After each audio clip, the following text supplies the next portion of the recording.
Great. So welcome everybody to VWO CONVEX2025. So I'm really delighted to do another webinar, and this time it's with the amazing Fabian. So we're going to start with introductions, really. So Fabian, introduce yourself.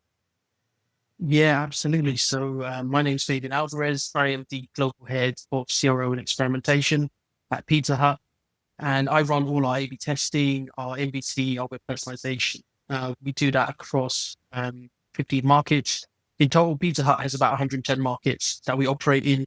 And yeah, we just experiment and grow performance as much as we can. Amazing. And I'm Chris Gibbins. I'm the Chief Experimentation Officer at Creative CX, and we're dedicated experimentation consultancy. We do everything around experimentation, which includes from all the UX research, uncovering opportunities, all the way to building A/B tests. And we're delighted to work for PizzaHut and work with Fabian closely on all of that fantastic, fun stuff. And then as a consultancy, another big part of us is that we enable our clients to improve how they experiment. So we spend a lot of time enabling clients, building programs, helping them with the operating models, helping to embed server-side testing into product teams, all that amazing stuff. Because ultimately, to make the biggest impact isn't just about delivering work and delivering results. It's actually enabling our clients to do the same for themselves. So that's a big part of what we do. So to move on a little bit more about Fabian, for those who don't know you yet, some good highlights here as well.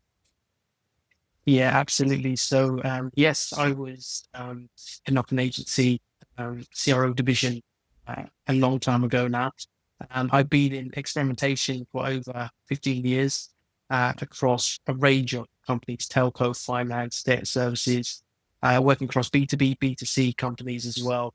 And yes, I used to be a writer for e-consultancy. SEO was. I've been featured on Bloomberg Business Week on experimentation and CRO and the importance of growth for companies as well. And I think, yeah, that you've taken me back down memory lane, Chris. I'll put it that way. But yeah, I've done thousands of experiments and seen double-digit results in single experiments, all the way up to the amount of tests that we've scaled up as well.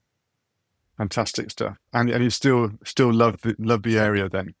You haven't got bored Yeah, yet? absolutely. Yeah, not as yet, Chris. Not as yet. Absolutely love it, and I think it's so fun. It's such a fun discipline to get into, and we'll definitely tap into that today as well.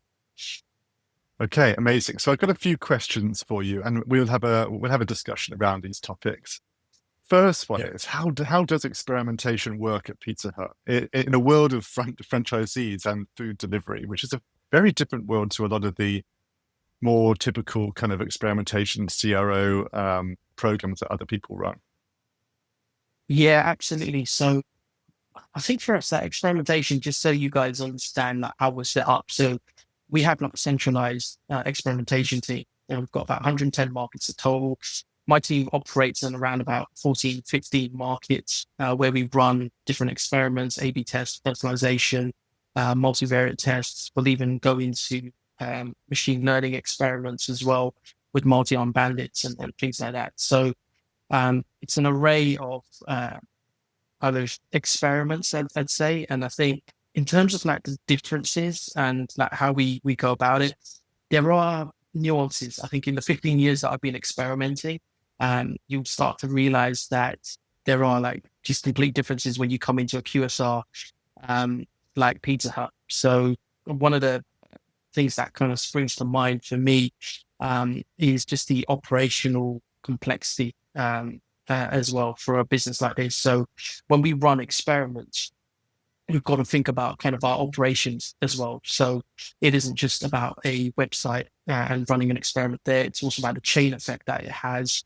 to our stores, to our restaurants, and the impact it can have like further down the chain, basically. So just give you an example, Chris, that we could run an experiment on, say, defaulting like the crust size, and what could end up happening is we might get some really good results from an online perspective.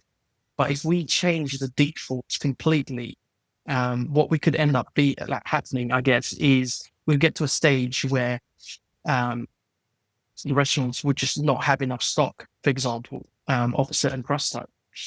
So all the stores and franchisees are set up in a certain way, basically, to make sure that they can deliver for the amount of demand that comes in. So they will already know what types of pizzas are going to be like selected, more or less, basically, and then they will then prepare accordingly to that. So our experimentation program could absolutely disrupt all our operations, in other words. So there is a super high risk, I would say, when we like test an experiment for a company like PizzaHut. It's something that we've got to factor in to the experiments that we run.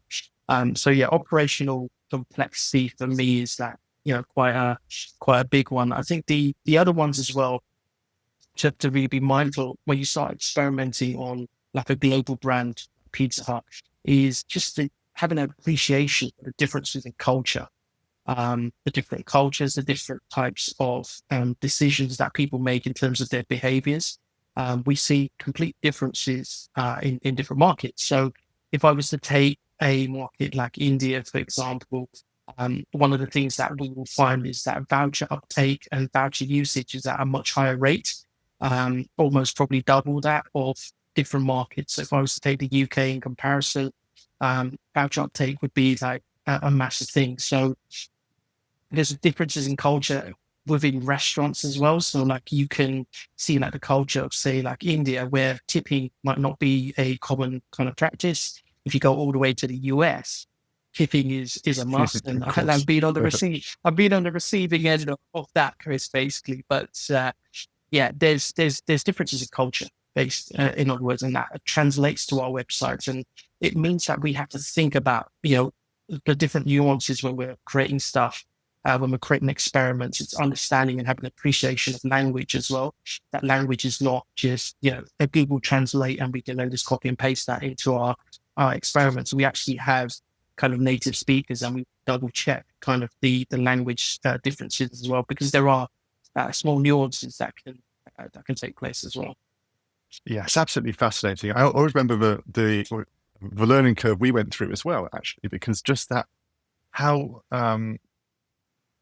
you need to cooperate, how you need the coordination, extra level of coordination, not just with all the different countries, but with the franchisees, with the actual restaurants. It was fascinating for us. And I remember when you were warning us, you said, well, if we're going to do this, we need to coordinate with them because they're going to run out of ingredients. But I always remember that story. It always stayed with me. It's like, blimey, we've never really had that consideration with other clients before. So I thought that was fascinating. Yeah, absolutely. Yeah, just touching on that, Chris, as well. Like we could run an experiment, we might get the transactions online, but it's also then the fulfillment, the delivery side of the business as well, right? So we need to be able to deliver for our customers and make sure that they are happy. So it's a complete unity between kind of our restaurants, our delivery, on our online on our website and channels as well. And of course, ironically, if you approach it like a normal retail website, just improving conversion rates, just like sell, etc., you could actually make the experience worse because obviously, if things run out more quickly, that will create a worse customer experience for people as well. So I think that whole element is fascinating. Absolutely, and I think for us, it's not just about kind of running the experiment for the day of the transaction, let's call it. It's also about that long-term transaction growth. Like how are we growing that retention side of it? So, we look at all of that and we factor that into our experiments as well. So we try to, where possible, kind of not just look at flat line metrics of have we increased conversion rate, revenue, average order values, but actually what's happening over time. Like how are people coming back to the site and are they purchasing again and things like that. But yeah, absolutely. Like you can see it on this graphic as well that you've got on your screen that there are an array of different pizzas, right? So we've got kind of pizzas with Oreos baked into them, and you've got pizzas with cilantro or coriander for some. That's in Japan, and then we've got kind of Thailand with a cornflake crust, and I think we introduced that in Canada as well. So you've got all this variation in culture and diversity, really, and it shows you that one, it's fun brand, and experimentation is basically at the heart of this company. Like we experiment with like different kind of toppings and pizzas and creations. Basically, it's an innovative world, So it ties in nicely to kind of CRO and experimentation as well. Yeah. All I'm thinking now is what I'm going to have for lunch, for dinner, sorry. It's making me hungry. Definitely. But It would we be can't get amazing. these. We can't get these in the UK. Some of these like incredibly interesting flavors. Absolutely. I think McDonald's has done a really interesting campaign as well, where they're bringing all the world favorites. And it's, where you see what's there across the world, across pizza. In fact, that we're in like 110 markets. You have over 110 different variations there of different types of pizzas, things that are unique. And yeah, absolutely. There are definitely some that are would be interesting to taste and to check out. So it just makes the holiday travel bucket list a lot wider, that's for sure. 100%. Amazing. Let's move on to the next topic now. So why have you adopted a problem-first approach to experimentation? Yeah, I mean, for us, so a problem-first approach is something that I've kind of embedded in experimentation since I kind of got into it about 15 years ago. I think when I first started running experiments, I was at a stage where we could just, we were generating ideas, and in the initial early days, I think within the first 2 to 3 months, started to see kind of that flatline results basically. And I started getting into it. And when you think about kind of the world of CRO and experimentation, it can be like quite similar to like detective work, is how I see it. So if you were to watch any like crime thriller or crime detective program, the main detective inspector will not reveal who the killer is like instantly, or would it be the end of the program, right? So it's the same thing. There's like a gathering of evidence, there's a gathering of insight and data. And I think that's where, the problem-first approach, something that we massively believe in alongside yourselves, Chris, is really about uncovering the problems, right? So what's stopping customers from purchasing, like really uncovering that and spending the time there. Because for us, like what I found throughout my career and not just at PizzaHut, is if we solve problems and we solve that through the right types of testing, we end up seeing like a much better kind of impact on our commercial performance for each experiment. And if you think about it, if there's a problem with, for example, people don't trust your checkouts, there's no point changing the color of the button or the headline. Like it might have like an aesthetic kind of improvement and take nothing away. There's always room for that. So I think security was the issue on a checkout. And if you start to create concepts that try to target that problem, you're more likely to increase the conversion rate. And that's what the principle has been for me when I was on agency, when I was at telco and across financial services to, QSR and food retailing at PizzaHut. And it's a principle that just gets us the results. We see the impact, but it's a fun way of doing it as well. Like you really are uncovering the struggles that customers face on a daily basis. Yeah, exactly. And I put this diagram here just to kind of explain the broad concept for people. And that is that actually it's those deep dives. It's starting with evidence from opportunity discovery research, which is qual and quant, really digging into understand the problem, like Fabian was saying. And then you start creating the problem statements. And then this is the key thing. It's almost the order you do things in before you go into ideation, and then all the hypotheses and potential solutions to experiment with. And I think that broad concept but too much of CRO and experimentation is the kind of horse before the cart mentality. It's when you jump. Everyone wants to jump to a page, and then just try to optimize this page, get more people to buy this thing.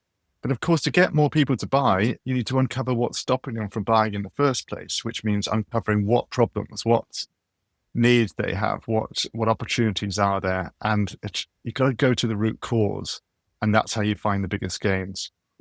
But for some reason, in the evolution of experimentation and CRO, that aspect's been missed a little bit, and people have kind of thought that it's more around just almost the more random kind of iterating, but at a random small scale, or just relying too much on databases of playbook ideas. and forgetting that every business and all of your customers is completely different. Like Pizza Hut, if you approach Pizza Hut with a playbook of ideas that you've just pinched from another site, then the chances are they won't work. You've got to really get under the skin of the business model and your unique customer base. Absolutely. I mean, there is definitely a place in the world for like running like thousands of experiments and trying to optimize something. But I think if you've not gone down that problem first approach in the first instance, you are going to be wasting a lot of time.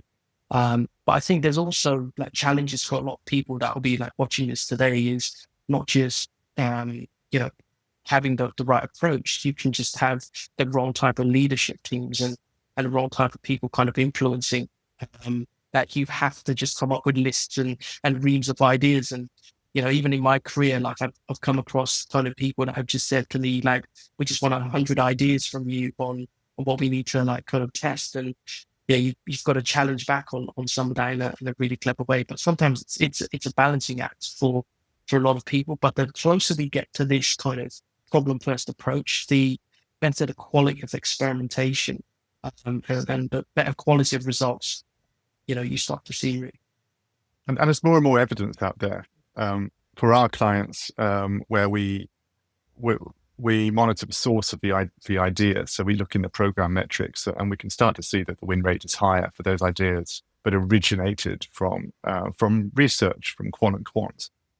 The important thing is not the other way around, which is when you have an idea and then you go and cherry pick some data to back up your idea, which is that very common kind of filth confirmation bias. And I think that's really that difference. People get that confused sometimes. So, and it doesn't mean that, when it comes to finding the solution to a problem, this is when you get really creative, which we'll touch on in a bit. This is where you can be as creative as you like.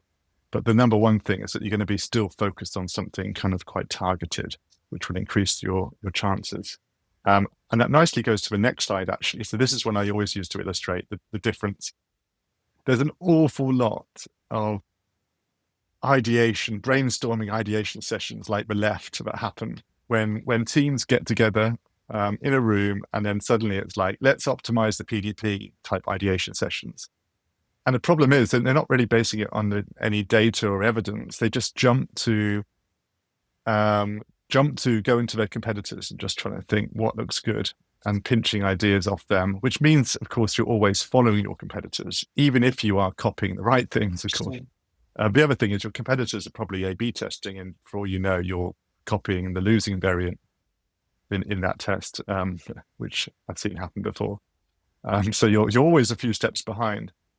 But if you look on the right, the key thing here is that there's a clear problem statement, which has evidence behind it. And the whole team here, this is one of the Creative CX sessions with an insurer, actually. Everybody is focused on solving that one problem. And they still have tons of good creative ideas, which are then turned into the roadmap. But at least they're all focused on real customer problems. So it's like a stark difference. Yeah, I couldn't agree more. And I think sometimes ideation sessions can just become a wild pool of just ideas, that throw as many ideas as you can. And I think what we've found works well is just structuring it to that original problem. And you start to uncover so much more, basically. I think when you kind of, grade it down and grade it in, basically, and rate it in, you start to really see like the quality of ideas coming through as well. And what I love also is that leadership can get involved still in deciding what problems to go after in any particular quarter. So when you're in whatever model you're working on, whether it's like with experimentation is federated center of excellence type model where you're just supporting tons of product teams, still the heads of product can have a say, and the chief product officer can have a say in the strategy and like which problems this team should tackle this quarter. So it's a really lovely structured approach that involves senior leadership, but in the right way. I think that's why it's so good to focus on this in this way. You can decide which problems are in line with the key business KPIs and key business strategy as well. So moving on to number 3, this was we thought it'd be good to show you the way we ran usability testing with you, Fabian, because I think it was quite interesting actually, and it'll become evident where we've used this later on in the experimentation days. But I thought I'd share with everybody the type of work we do, and what we did is that we ran usability testing on the core end-to-end journey. And to really uncover the problems and opportunities across the journey, especially on mobile, because there's such a high percentage of users using mobile. And also we professionally recruited. The key thing with usability testing is to recruit really well. And if you're recruiting for Pizza Hut, you need to find and recruit, this was it in the US, people who love pizzas, people who are hungry even is a good thing to, and then you can have a real natural session, a very natural session. The session, which isn't one of those usability or user testing sessions, which is show them a page, tell me what you think. It's a session where we recruit the right users and we just want them to fulfill their hunger needs and get the right pizza that they really want. And the key thing here is that we were incentivizing them, as we normally do with professionally recruited users, to match your target audience. But also we were giving them money to actually go ahead and buy the pizza. And that is key. When you give money to someone to actually go and buy, that's on their focus, is just about the pizza rather than pretending to tell you what they think about the site, for example. Big differentiation. And when we say end-to-end, a lot of the time when people say end-to-end, they mean from the homepage to the confirmation page. But we go further than that. When we say end-to-end, we mean actually recruiting the right people who have the right target audience, but then all the way to, in this case, actually waiting for their delivery, ordering with the money, waiting for their delivery, and even taking it as far as eating the pizza and trying the pizza. And actually some of the really interesting opportunities we uncovered was in the later part, wasn't it? And I thought that was absolutely fascinating. So this is how we always one-on-one research, that end-to-end journey. And then we take it further on, diary studies on with some companies. We take it forward. We have like WhatsApp feedback, like weeks afterwards and things to kind of see how people get on, depending on the nature of the research we're doing. But yeah, this is a lot of fun.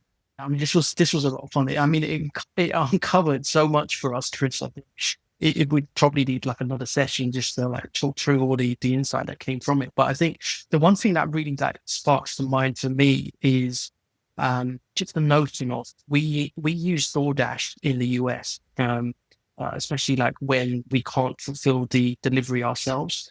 And some of those orders, I think, that you were done in the user testing, I think what we ended up finding was people were getting the delivery from DoorDash, but they were ordering from Pizza Hut, and they were just completely confused why there's a DoorDash individual kind of like just waiting or providing it at the door, right? So you have that side of it, but then also there was a bit of anger from customers, which is actually I would have used my DoorDash account and got like X amount of discount off and whatever else. So although we were looking at a certain problem in the journey, I think it was really important that when you do these kind of exercises, you uncover more things, you uncover more different issues and problems that are just like invaluable to kind of grow in total conversion rate.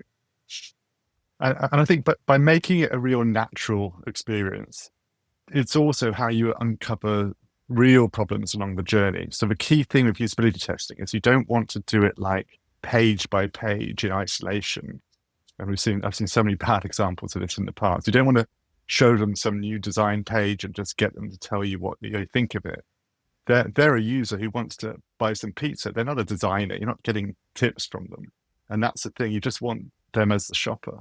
And it's like when we do testing with any of our clients, we need to make sure they're the right target audience, that they really do buy luxury fashion, for example, on a luxury fashion site. Or if it's insurance, that actually it's within the month window of having to renew their insurance. So they actually are currently looking for insurance at the moment.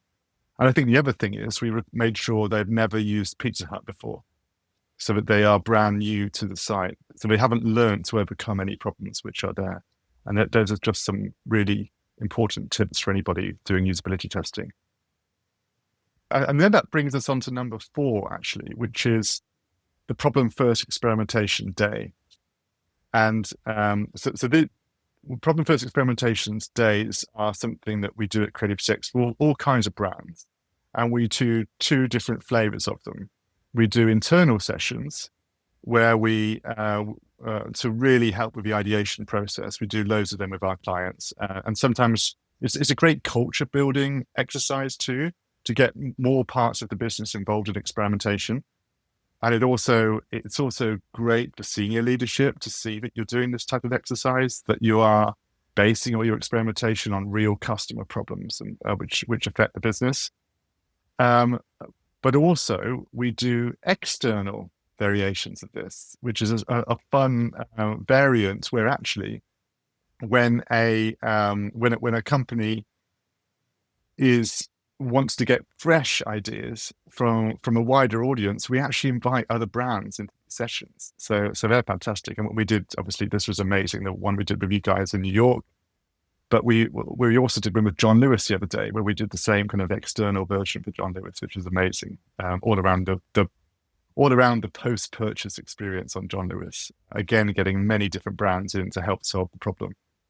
So yeah, it was good exercise. And this was the internal variant and some nice pictures there. So yeah, we started off with really it gives an opportunity to introduce all the team, Fabian to do the introductions, etc. And then also to do a bit of a talk on experimentation value, which I think was really useful, because we're inviting people from around the business, and not everybody is so close to experimentation. The second part is really the most important, I think. It's making sure there's a good 30 minutes to kind of go through the actual problem, to show the insights, and to format it around a problem statement, which has every insight underneath, quant and quant, and showing videos, for example, and talking through all the insight and the data as well around the problem. And then we get into the fun areas around ideation, which involves individual ideation methodologies, and then working as a group in co-creation and prototyping. And then to make it fun and engaging, we did the whole Shark Tank thing, which I thought was great, and all the judging.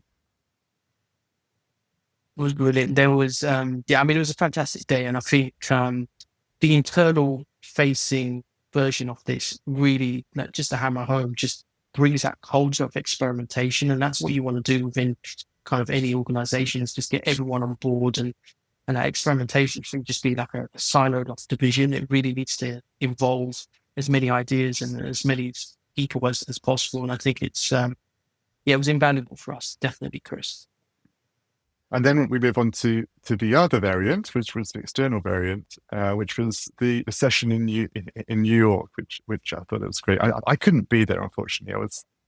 I had other things. Yeah, I know. I missed out. It was such a shame. But we did miss you at that one. And I think the beauty of this, the external version, is we had different brands, different companies and different verticals coming towards that solving an idea and a problem. And it was just refreshing to have like a different kind of take on things. What we did find, because we kept the brief more or less the same between the internal and external, and I think a lot of the ideas were quite similar in nature, but we did find there was like less of a kind of held back kind of view when it was the external group. They just felt there was nothing to do with kind of an engineering kind of hold back or business kind of restrictions. It was just almost like they had more freedom with their ideas, and we started to generate kind of different experiment kind of ideas coming from the external session as well. So I think the New York kind of event was amazing to just see the difference on that, especially with like people that were focused on experimentation from different companies. So it was nice, a really good event, and that's for sure, Chris.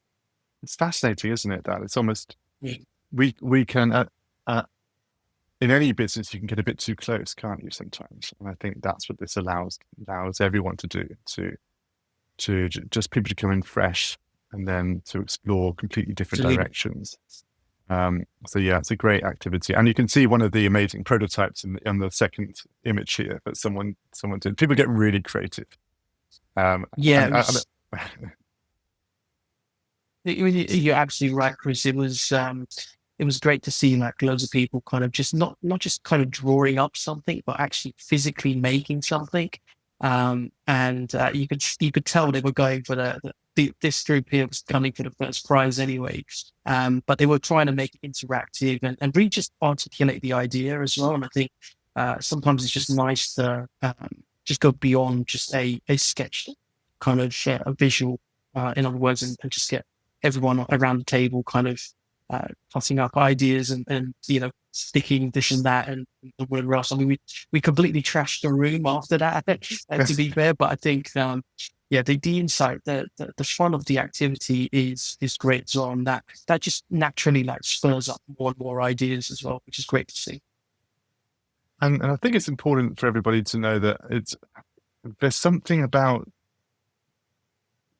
getting rid of a laptop or getting rid of your mobile phone a little bit and going back to paper and scissors and tape and pens. And actually just having people in the room, as long as they're focused on a real clear objective to solve that problem. I think there's just something about using your hands in that way that inspires people to be more creative than they would otherwise. Absolutely. So yeah, this was kind of a summary that we wanted to talk about today, and I think there's plenty of evidence out there to say that collaborative ideation actually returns better results. But a key for everybody is that collaborative ideation based off a problem statement, which is grounded in real evidence from your users. It's not a made-up problem statement.